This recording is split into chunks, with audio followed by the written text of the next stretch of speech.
Hello, everybody. This is Steel Rose's podcast. This podcast was created for women by women to elevate women's voices. Welcome back to another episode.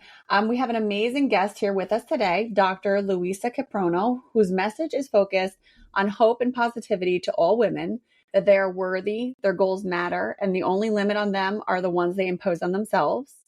Dr. Kiprono fulfilled her lifelong dream of becoming a doctor and now specializes in high-risk pregnancies. She now shares the knowledge and wisdom she gained through her memoir and debut work, Push, Then Breathe. This work will stun and inspire readers in equal measure.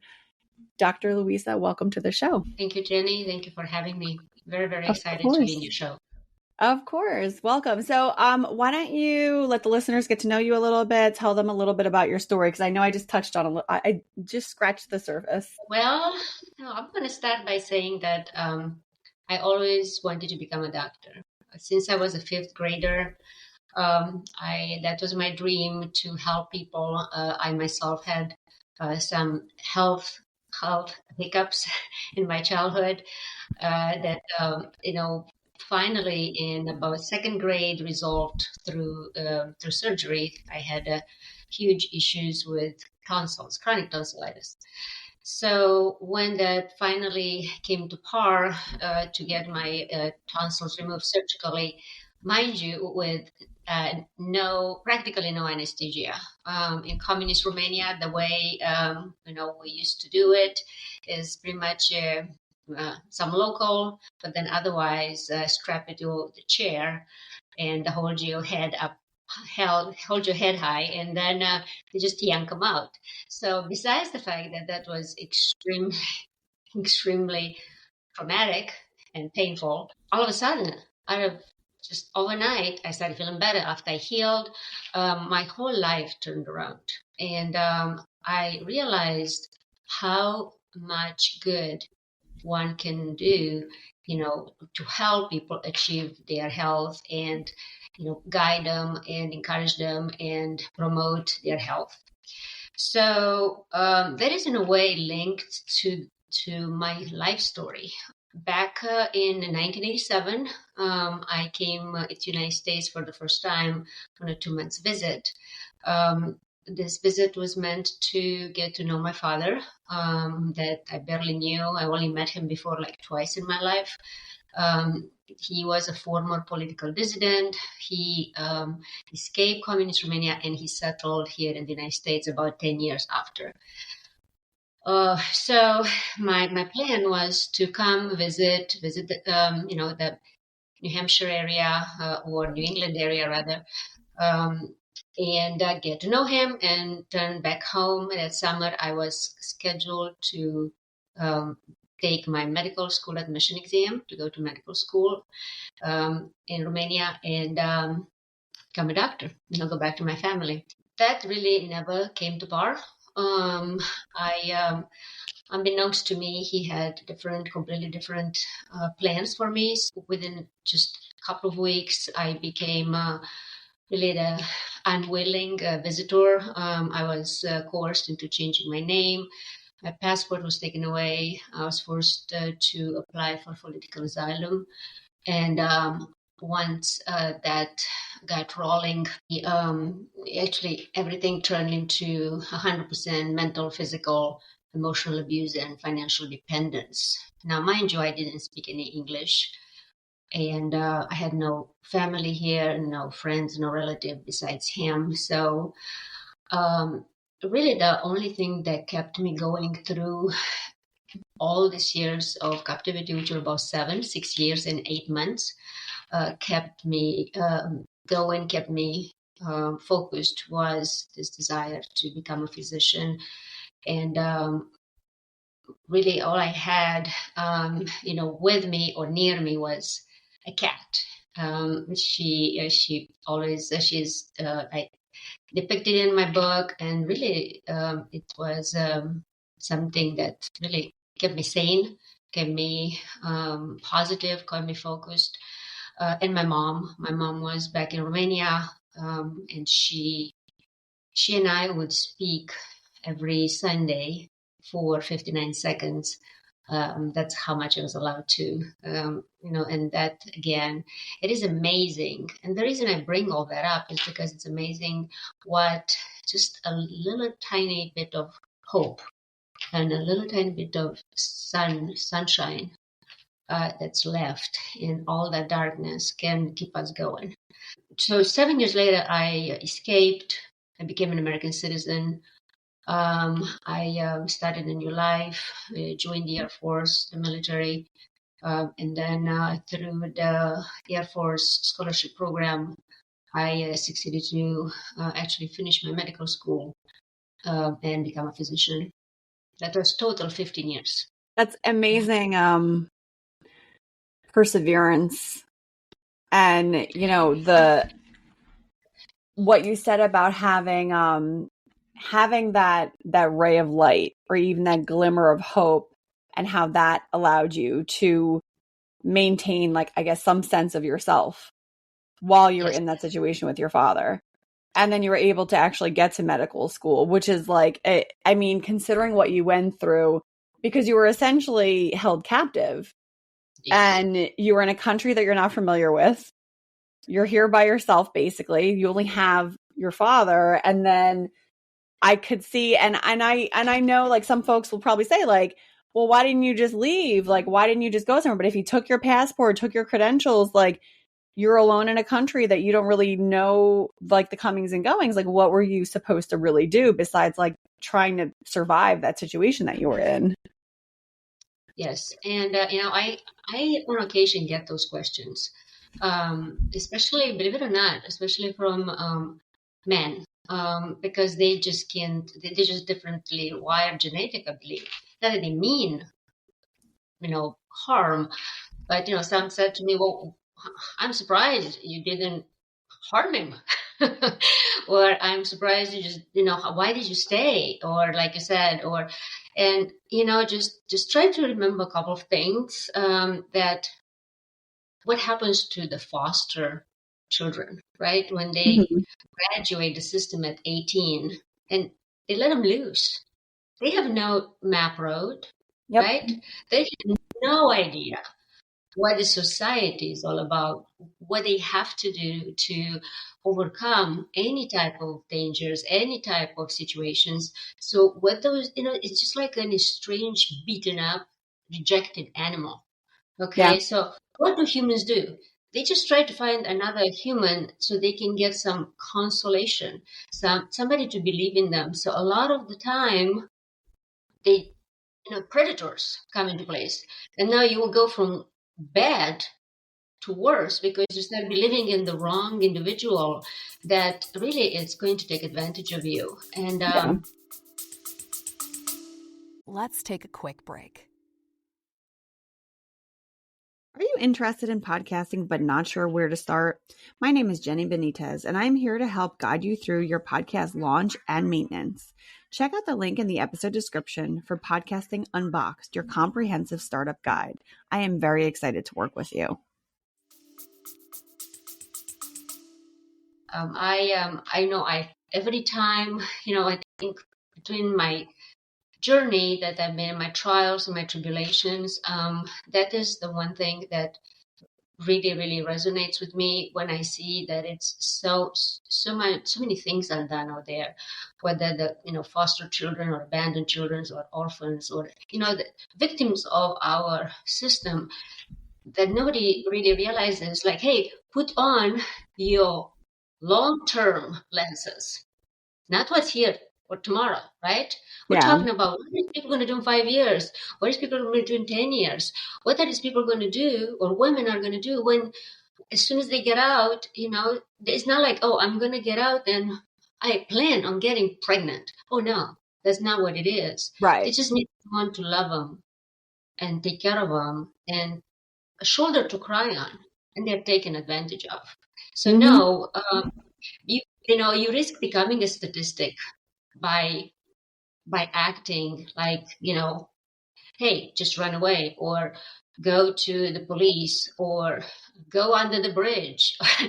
Yeah. There's no system here in place. We're, Who's going to keep a job like that?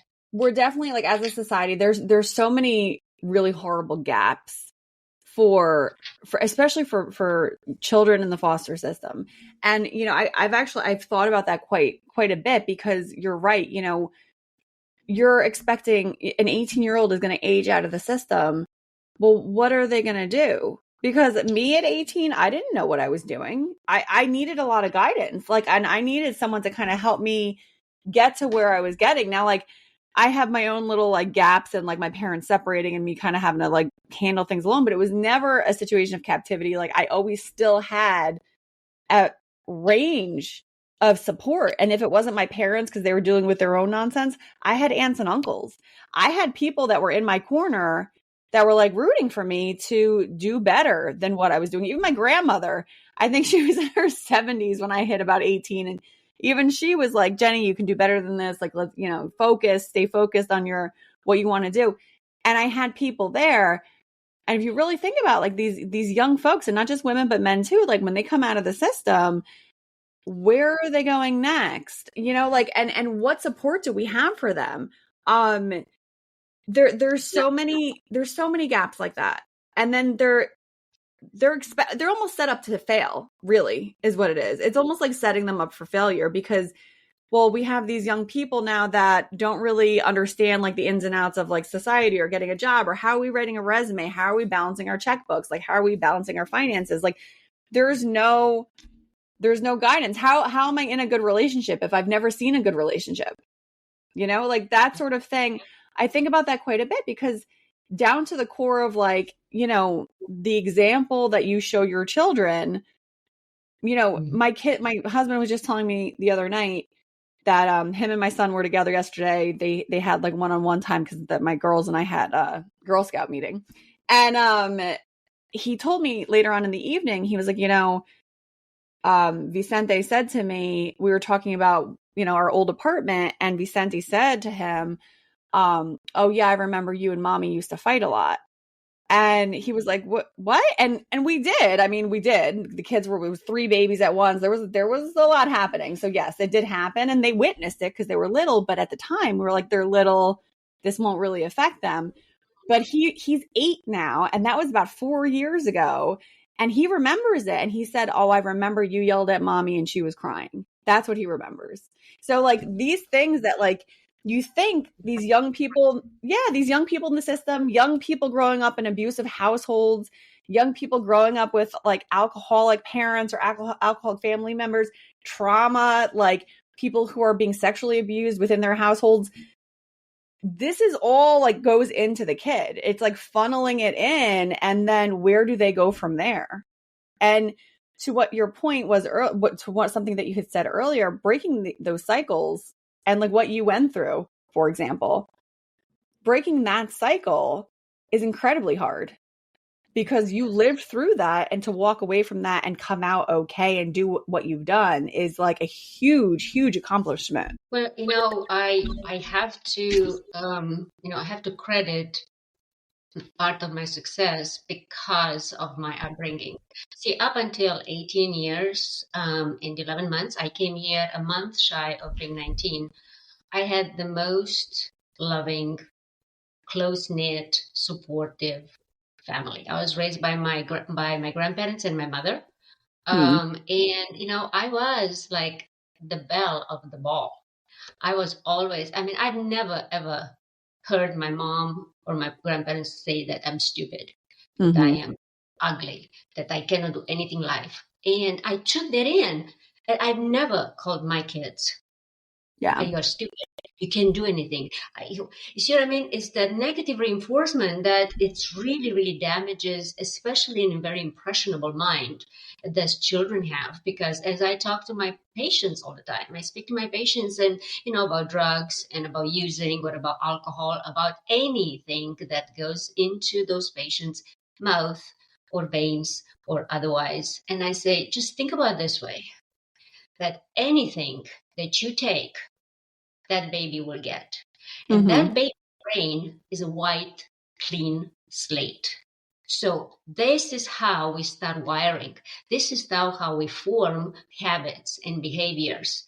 So it's to me, when I look at these babies, because I look at them in the ultrasound, when I see them, it's just like it just makes me smile. Really, it brings so much joy because I'm blessed to see them. I'm one of the very few people to see them before they're born in their own environment. I mean, you see Yeah. them stretching, you see them yawning, you see them sticking their tongue out. I mean, Mhm. it's really funny. But just I'm saying is they're so innocent. Now you Yeah. take them out and you expose them to nothing but raw, Yeah. raw badness. What do you think is going to happen? I mean, it's like monkey see, monkey do. You're not going to be Yeah. like, oh, yeah, I've seen all these tragedies around me. I'm going to do different. Well, you have to learn to do different because you have to see different. Yeah. So I really believe that was my blessing that those years I had my brain, my whole being was actually sheltered and brought up in such a great environment.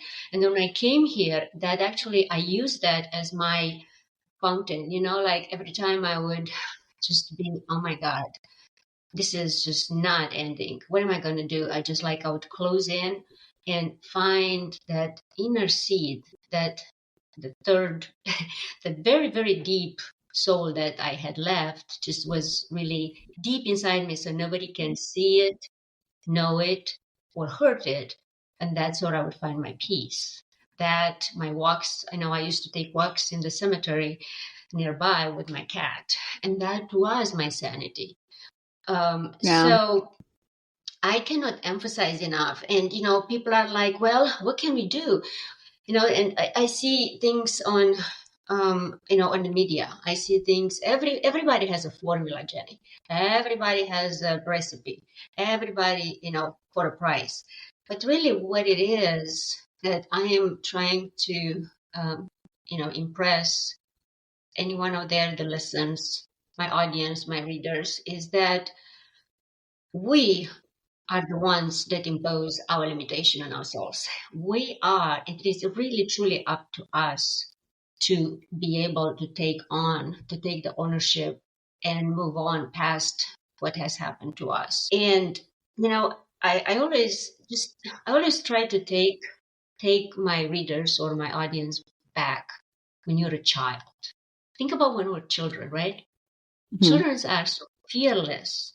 They are so courageous. They are really limitless in their potential. I mean, you're not going to be able to tell a child, oh, you cannot do that, because they're like, oh, sure I can, right? At the expense that actually hurt themselves because they are potential. They feel like they are like Superman or Superwoman. And then what happens? Giving up is something we learn growing up. We start during this young upbringing, we started experiencing self-inflicted limitations that are imposed by the society, by the family, by friends, by relatives, and then what happened is they keep repeating, right? And then Mhm. these limitations start getting embedded in our character, and then becomes real life. So it's we start saying to ourselves, oh, this must have happened to me because I've said something.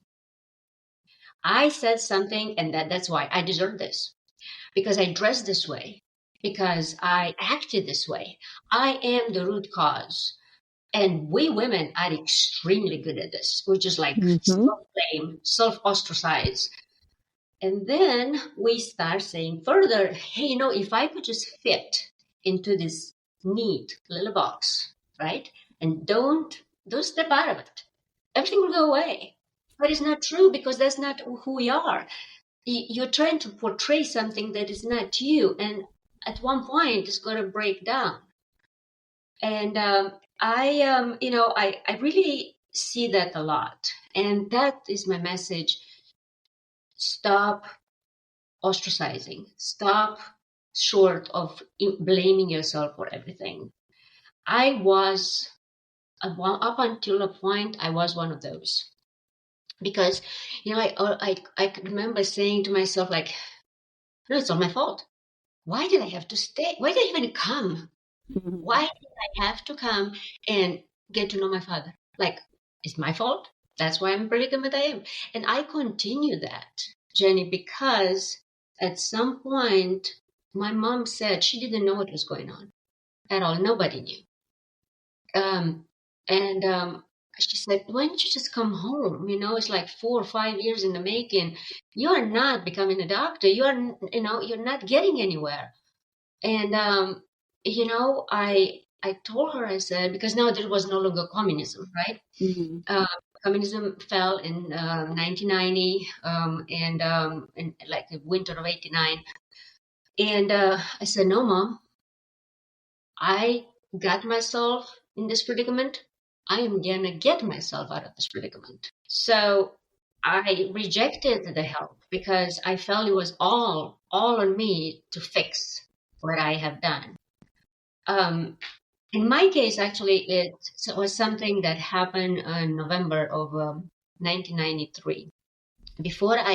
October 1993 rather, before I became an American citizen, I was allowed to go home for 5 days, which imagine going to Europe and back. It takes 24 hours to get to my hometown.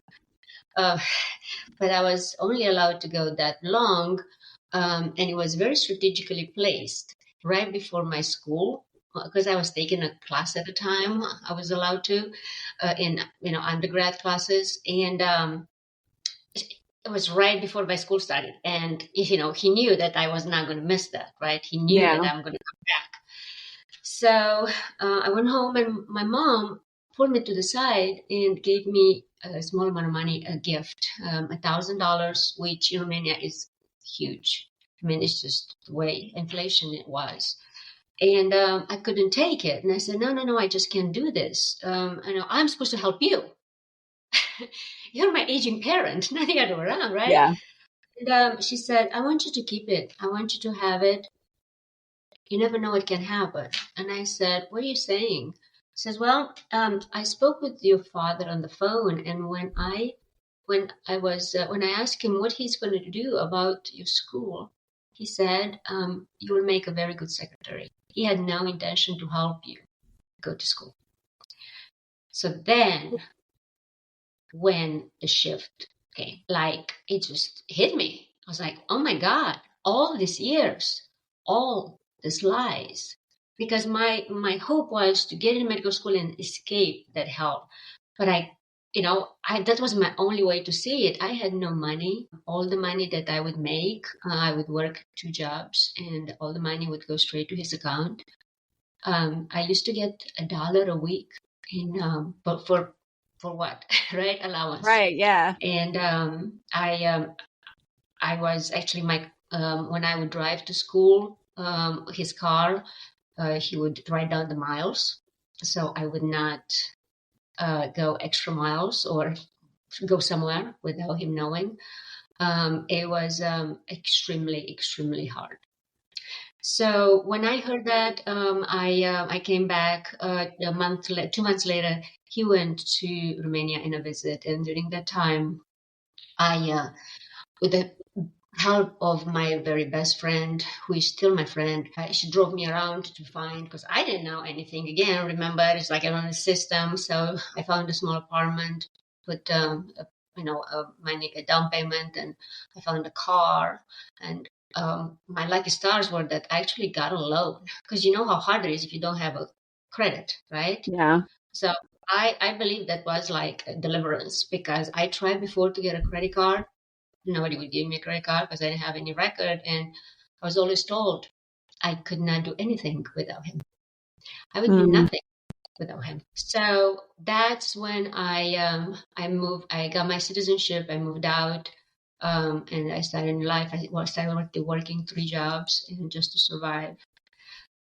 There was one thing, though, that I want to share with you. The hardest thing, though, came after my escape. About a year after, I just started realizing that, like, my God, like I'm working 3 jobs, I'm barely making ends meet. It was very hard, but it's almost like, you have a mirage that you keep walking towards it and it just keeps going away, right? So, but I refused to admit that it was going away. My dream to become a doctor. So a year later, I invited my mom on a visit. Now that I was an American citizen, I could actually bring her here to visit me. It was Thanksgiving Day, right after Thanksgiving Mass. We were walking together, and she asked me this question. I don't know her. We're talking about, things.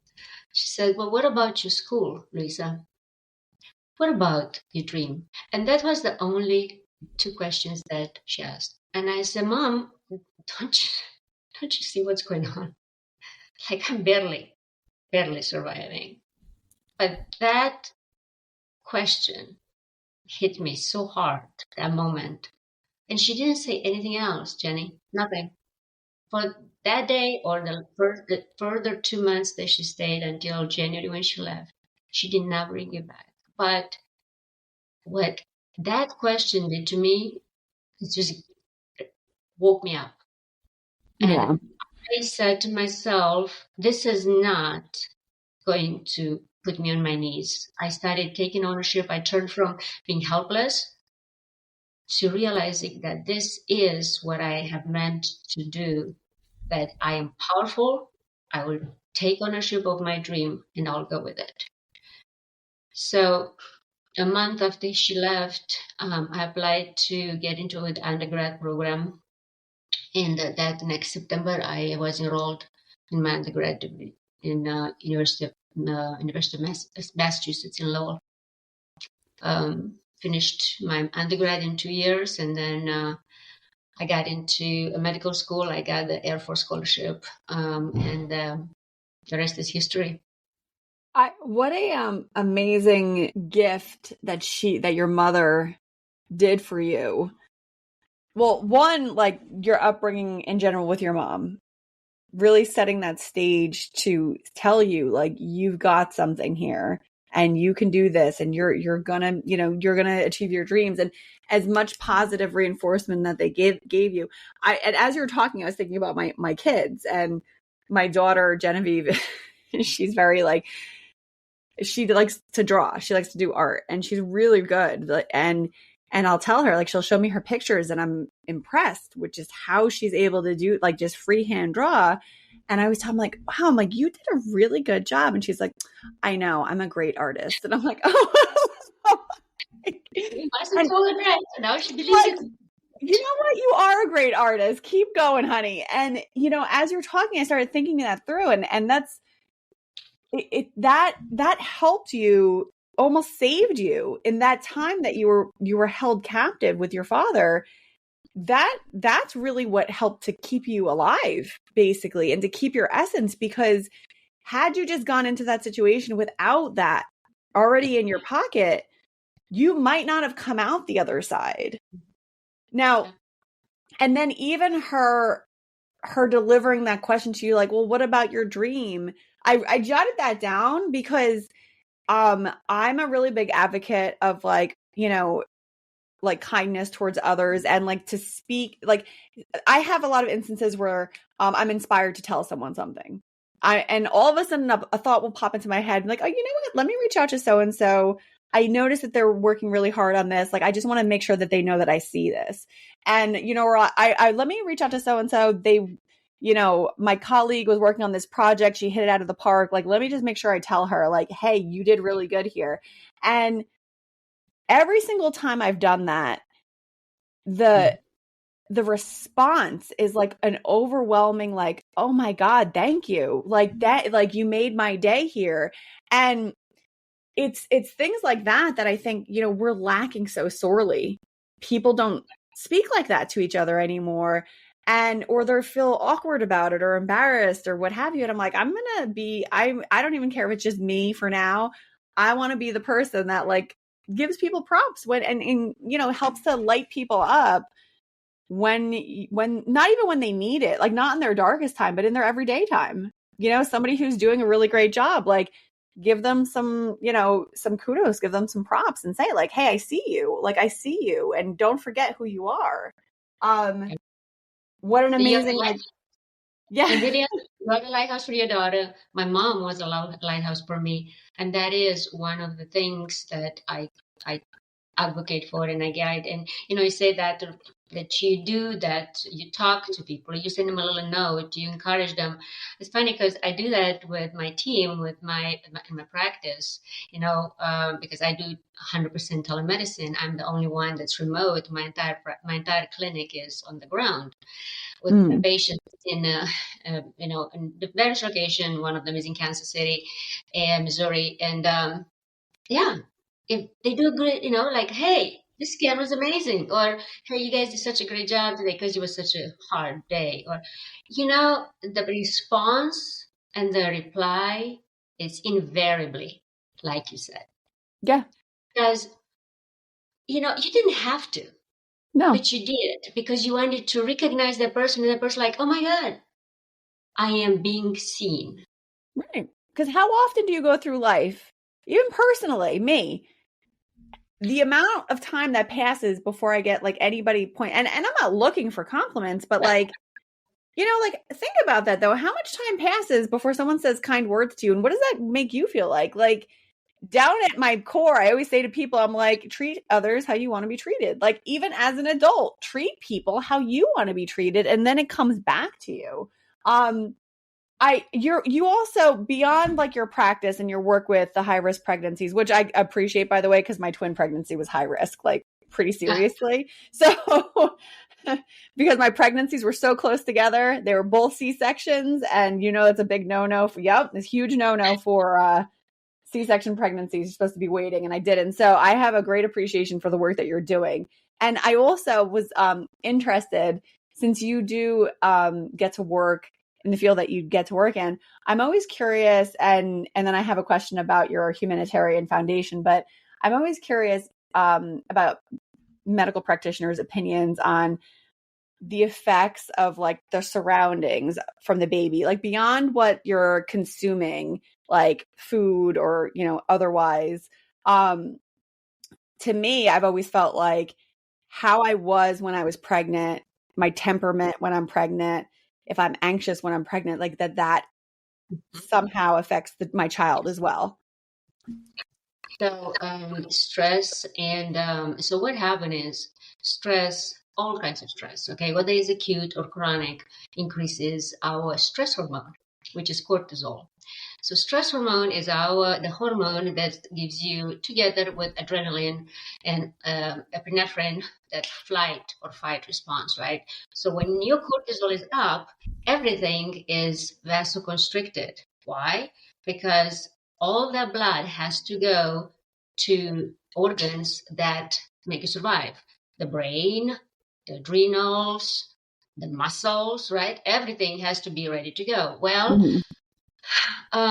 chronic stress has always been associated with increased risk of diabetes, increased risk of hypertension, cardiovascular disease, stroke, because we cannot function at that high amount of stress all the time. Okay, it's good in small doses, but it's not good when you are always in this heightened condition. And trauma recipients, whether it's a foster child, whether it is trafficked, whether it is abuse, anything that keeps you in that, like, gosh, what's going to happen next? Is my next to going to drop now or maybe in an hour? Well, that it's really impacting on our bodies. Whether you are pregnant or non-pregnant, so pregnant women and the stress in pregnancy has been documented. It's associated with preterm labor, growth restriction, high blood pressure, diabetes, because again, cortisol increases your blood pressure because again, it's a stress hormone. Diabetes because cortisol also increases our blood sugar. Obesity, it is one of the stress levels imposed by cortisol, because cortisol in high levels and prolonged levels does not increase muscle mass, but increase adipose tissue. We retain fat. Why? Because we don't know when we need that extra energy from the fat. In non-pregnant women, has been associated with infertility, chronic pelvic pain. It's very, very well known to be affected. Depression, anxiety, all this is fueled, but chronic pelvic pain, and I had former patients when I was practicing OBGYN with a lot of pelvic pain that we could not really pinpoint to an organic cause. But then as we started digging in, these patients had a lot of trauma and abuse and neglect when as growing up, and they had a very, very poor self-image of themselves. It's interesting. After my kids were born, my son was in 2016 and the girls were in 2017. And I often say, like, from 2016, well, really 2017, but from 2017 to 2019, I had like basically lost like all of myself to just, and I do mean lost because anything that I could have done to help me or help my health, I did nothing. I didn't even see doctors for 3 years. I didn't go after my last OBGYN check after my kids were born. Like, I never went back. I never got blood work done. And by the time we got to 2019, my health was in such poor shape because I was so stressed out all the time. I was only sleeping about 2 hours a day because the kids were up throughout the night and and then I was working full time. So I would work all day and then I'd have to work into the evening and I'd be working till 3 a.m. and the kids would be getting up and it was like a constant cycle of like just overwhelming stress. And I used to joke about it, but it is very, and I still joke about it, but it is very serious where like I would have these outbursts of like crying where like I was just falling apart over something silly.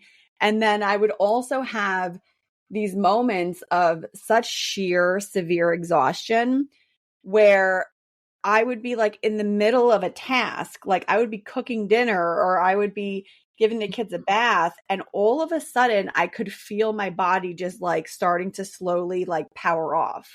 And I would have to quickly rush through what I was doing and then make sure the kids were fine. And then I would literally just have to go lay down. And I would tell my husband, like, I'm having like an episode, like I have to go lay down, like I need to rest. And then I would literally, my body would shut down on me for a couple hours and then I would wake back up and I would continue on the path that I was on.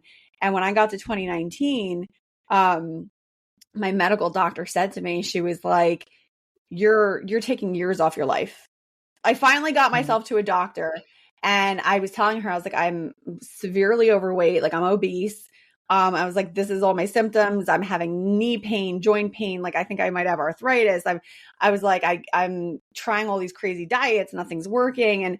And she said to me, she was like, if you're not sleeping, but you're trying to diet, your body doesn't have the energy to even diet. Like it doesn't have the energy to burn calories because it's so exhausted. And then on top of it, like if you're not eating properly, well, anything you take in, it's going to save because to your body, you're like in a starvation trauma situation and it's trying to maintain itself. And in 2020, when like, the world started to shut down, that was the moment when I was able to actually step back. My husband stopped working. He primarily was with the kids. I was able to focus on work. And then I was also able to start prioritizing myself as like a human again. And I got my health back in order. I was able to lose weight after that, and there was this slow progression of like, okay, we're getting ourselves back together. And only in the past, I want to say like 2.5 years, have I mentally felt like myself.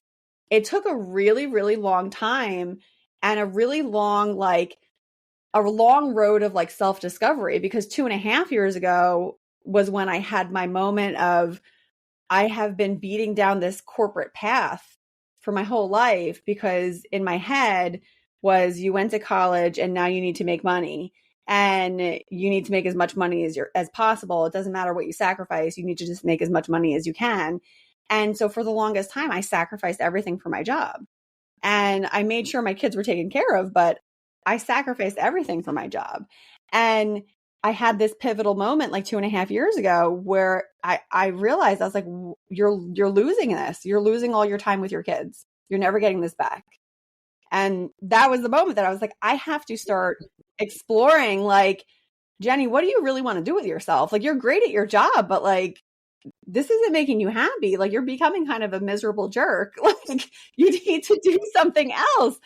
And it really helped. Like, even my kids were always saying, like, Mommy, you're so sad all the time, or you're always upset. You're always mad at us. And like, I started seeing like the reflection of myself in them. And I was like, oh God, like, there has to be a better way. And I think that there's a lot of women that get stuck on this like hamster wheel of like, I need to just get through this, or I have to do it this way because I've been told I have to do it this way. And I think you said it earlier. We're trying to fit ourselves into this particular box because we were told this is the box for you. Well, who says that's the box for you? Agree. I mean, it's so true. And, we just, like you say, beat ourselves. And the thing that matters most become the last on the list. Yeah. And, I said about the lighthouse, that is one of my 3 principles. Find your lighthouse. You have to, everyone, even if it's an animal, it doesn't matter. It has to be one person, that one being that you can turn to and, trust them. They will listen to you. They will cry with you. They will laugh with you. They'll give you a kick in the butt when you need to, but that's okay because they mean well. And you need that. The second thing is your cup. So I call it the cup, our cup of filling. It's our Zen cup. So what happened is that I'm a runner, right? I love to run. That is what gets me grounded. But it doesn't have to be running. It can be yoga. It can be journaling. It can be just watching the birds or just meditating. Anything that brings you that inner peace. And give it to yourself 1 hour a day. Start with half an hour a day. In the morning, you know why? It's your me time. Women and men, but especially women, we feel like we have to do it all. I'm guilty of that, right? Yeah. I am. But I have learned there is one thing that I will not give up. And I said that. I will not give up that 1 hour of Zen for me in the morning, when I can do whatever I want for myself. That is for me filling my own cup. Because if you don't have that, you become so depleted and you're not going to last. You can't last. It's like, you're becoming empowered. Sooner or later, you got to power on to get some battery life in you. But then you can't just do it. Hey, I'm going to do it. I'm going to take a spa day every 3 months. No, that doesn't work that way. Yeah. It's that consistent daily fill your cup kind of attitude. And some women or some humans out there, I mean, I've had it was like, well, I'm just too busy for that. Well, no. It's like you can't be. You're not just too busy. You may try to make me feel guilty because I'm taking my time for myself, but every human out there needs a little bit of time every day for themselves. I mean, it's just self-nurturing. Otherwise, you're just falling apart. I mean, because all these things that come to us, whether it is family, profession, finances, you name them, they are drawing energy from us, right? You need to be concentrated. You give, but you don't receive anything. And at the end of the day or at the end of the week, all you do is just like crawl on the couch and you're like exhausted and it's like, wow. And what kind of life is this? Yeah. What kind of life is this that we're living doing that? Like, that's horrible. It is. And, when it comes, I always say even to my sons, I said, the moment of truth, when you are alone and you look yourself in the mirror, and if you don't see on the other end, someone that is truly radiant and have some joy in this life, because, it's not going to be 100% joy, but it shouldn't be 100% misery. So if you see that you are unhappy, listen to the person that you're looking at, because you're not fulfilled. You're just in the hamster wheel. It's crazy because once I got off the hamster wheel, and like, I've had people critique me about podcasting because I'm already busy. I have children, they have activities. I'm I get as involved as I can, including like volunteering to lead a lot of these groups, because regardless of me working, I always want my kids to know, like, yes, mommy works, but mommy's also here for you. Like, I'm not going to not be there for you. They have like their end of summer play coming up, and it's in the daytime. And they were like, well, we know you work. And I was like, no, I'm going to come. And they were like so excited. So I'm like, I'm always going to show up for you guys regardless. But I've had criticism from folks telling me like, oh, you have so much going on already. Like, and you're podcasting too. Like, why would you do that? And they're like, it's work. And I'm like, it's not work if you really, really love it. Like for me, getting to do these, getting to meet you and all the other guests and getting to engage with everybody and hear your stories. And it's so enlightening and empowering. Like when I do the recordings, then I get to edit them and I get to, work with everyone on promotion and stuff. I'm like, this is like the most exciting thing for me. This is filling my cup. Even if it's work, it still is very exciting for me. That is like my thing. And then also like what you said about, finding time for yourself. Like, yes, podcasting is like a passion for me. I love it. This is my thing. But I also make it a point to make sure I'm meditating every single day. I think I've had a couple times where like we've had family members here and I would miss it. But in those days, I can tell. Mm-hmm. I can tell immediately and if I go too long, we had people here for over like a 2-week span. We had just people coming and I didn't get to meditate for like a week and a half. And at the end of it, I was like grouchy. Yeah. I was snapping at people at work. My whole energy was just completely off. I think I scared one of my coworkers.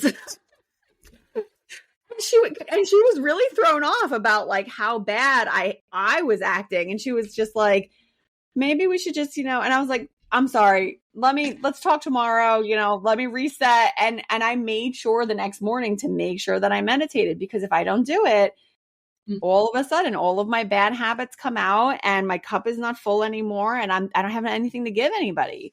And I've said on other episodes too, like, when my kids were small, I couldn't get to anything. And that's how I felt. I felt very overwhelmed and alone and burdened with like everything on my plate. As you said, as a woman, I felt like I need to do everything by myself. One thing that I've said time and again is I wish I had just taken 5 minutes, even if it was just 5 minutes of silence before I get in the shower, turn the shower on and just sit there for 5 minutes and just breathe or do breathing exercises or find a meditation that's really quick. There's really quick ones that are 5 minutes long, and like just take a minute for yourself, because if you're not doing that, you're going to just continue to get kind of like kicked around down this course, and it's not necessarily for you, and you really have to find your path. Yes. So you also have you founded a humanitarian foundation as well. That's correct? Yes. And that's amazing. I really enjoy. I love teaching. Mm-hmm. So teaching to me, and I say teaching, it's not that I'm teaching medical students or I'm teaching students. It's anybody. When I talk to my patients, I am not just talking, hey, you have this, you're going to do this. I try to enlighten them, because to me, when you enlighten patients, then they get a lot of knowledge and they start to be like, oh, okay. And then they start asking questions, very, very, insightful questions. And I say to them, I said, well, I love to let you know, I love to teach you, because then you know a lot more than when we started. Then you ask questions, and that keeps me up to date. Like if I don't know something, I'll look it up. And then if you go to another physician and you ask the questions, they're like, oh my gosh, actually she knows what she's talking about, as opposed to being fed all kinds of things. Okay. Cause no, not all physicians are created equal, just like not all engineers are created equal. Right. But I love to teach. So back in 2010, 2011, I actually put together a course when I was in Uganda and Ethiopia, and I taught that course. It was for midwives and physicians. I was doing the OB part and high risk OB. I had a GYN, OB/GYN physician that would do the GYN part. And they really, really enjoyed it. So again, between my patients, even here, when we speak together, when I give podcasts, that I'm really enjoying them. Why? Because I can impart my knowledge. And if someone asks me questions about being a physician or being a author or being an entrepreneur, I'm happy. I am so delighted to share my knowledge. I mean, really, why keep it all? I Yes. get hit with a truck tomorrow and nobody's going to know anything. I mean, like, what's the big deal? It'd be like, we should monetize out of it. I'm like, you know what? There's a place for everything. I just want to talk to people because I want them to know that I was like them, or there are other people that are going through a lot of trouble and a lot of tribulations and a lot of shameful situation, and they think that they're alone. They think, oh, Yeah. nobody else cares and nobody else must be going where I'm going. Oh, let me tell you, a lot of them. So I started doing that, and then since then, every time I go in a humanitarian mission, I make a point to teach. There is a place, OBGYN residency program in Kenya. There they have obviously residents. So I go there and I lecture them. I teach them. I teach them ultrasounds. I'm actually going in February 2025. Last year I went to Peru. That was actually an expedition. So that expedition was in the Cordillera Waiwash, very, very high elevation, like 17,000 feet. And what we would do would just go from one village to another, and at the end of the clinic, would sleep there, and then in the morning make our tents and move on. It was extremely, extremely demanding, but it was very, very rewarding. I got to do ultrasound and do pregnancy checks on women who don't really have medical care, and it was just very rewarding. I mean, it's such a rewarding thing to do, and I take time from my practice, it's true, but to me it's not, honestly, in life it's not all about the money, Right. and we have to remember that. Because if we forget that, we all go for money, money, money. What I always say, if you enjoy and really, really love what you do, money comes. Yeah. You don't have. I've said the exact same thing. I was waiting for you to say it. I say the exact same thing. It's just Yeah, thing. I've had it's I think it's called the mentality of lack, or the mentality of scarcity. And people have said to me, like, well, you should be charging for this, or you should, for the podcast, like, you should be charging a fee and this and that. And I'm like, well, I suppose, but also, and because my husband will hear me give like free advice out for like marketing and all this stuff. And I'm like, he's like, well, you should be charging, like, you have a business. Like, I have an agency that I can charge through, to do that. But I'm like, yeah, I could, but like, I'm talking with so-and-so, like, I don't mind. Like, as you said, I'm like, I love sharing my knowledge. I get really excited to be able to talk to somebody about, like, if I run into a small business owner and I get to talk to them about, like, well, what's your marketing plan? Like, what are you doing to promote your business? And I can give them an idea. That's exciting for me. I love doing stuff like that. Dr. Luissa, I wholeheartedly agree that there is more than enough for everybody. We have to get out of that scarcity mentality and share what you have, because you're right. Like, when you love what you're doing, everything else comes. Like, the finances come. Just have that mentality of, there is enough, and I'm going to share what I have because there is more than enough. Yes, I'm grateful. I'm blessed that I have what I have. I do not forget for a moment where I came from. And to be able to always ground yourself and go back to your basics, that will be like your little starting point. And anytime, because you know how we get, it's called, I listened to this the other day. It is the fact that we get used to, whatever we get, after a couple of years, it becomes the status quo, right? So it kind of like we seem like we never have enough, right? Because we always need that constant, okay, so I need something new to please me. I need something new to excite me. Yes. So, it's just like you never can please humans. Well, if you, for a minute, when we become ungrateful, and hey, you know what? Once in a while, I fall into that trap too. Like, oh my God. And, it's like, I just can't believe this. And then I'm like, wait, Yeah. I'm so Remember. grateful that I'm healthy. I Mm-hmm. used to not have anything. I used to have $1 a week.